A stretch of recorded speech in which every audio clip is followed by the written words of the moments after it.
The Ukrainian army is repositioning close to the frontline town of Liman in the Donetsk region of eastern Ukraine. President Putin says this is now part of Russia. But the Ukrainian army is back in control after weeks of heavy fighting. Everywhere you look, devastation is nearly complete. Burnt out Russian and Ukrainian military vehicles, and home after home destroyed. Russian soldiers were forced to retreat from this area, but the Ukrainian army says they are prepared for a counterattack, and one even using, as Russian President Vladimir Putin has implied, the nuclear option. This is also possible on liberated territories, so we don't keep our troops together. We keep them dispersed to ensure maximum safety of our personnel, but it does not affect the performance of their task. Some of its spires have been damaged by the shelling, but this 16th century Russian Orthodox monastery remains relatively unscathed. The level of destruction here proves just how fierce the fighting has been in recent weeks.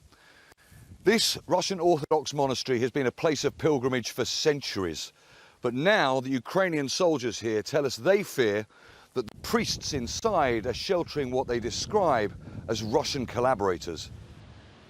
The bridge to the monastery over the Sevetsky Donetsk River has been blown up on both sides. Unlike most of the population of the village, the priests are still here.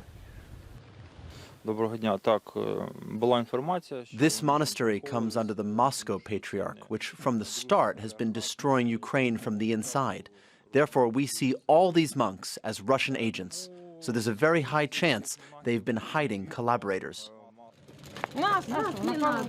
Some of the few people who stayed and survived the fighting are sheltering in the basement of another damaged nearby church because their homes have been destroyed.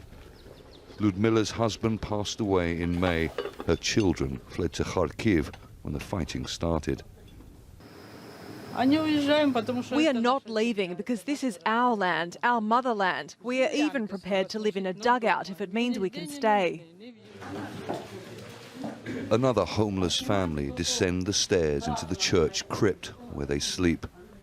Their Ukrainian village lies in ruins on land Vladimir Putin says is now part of Russia and has vowed to take full control of by any means. Charles Strafford, Al Jazeera, Svetohirsk, eastern Ukraine.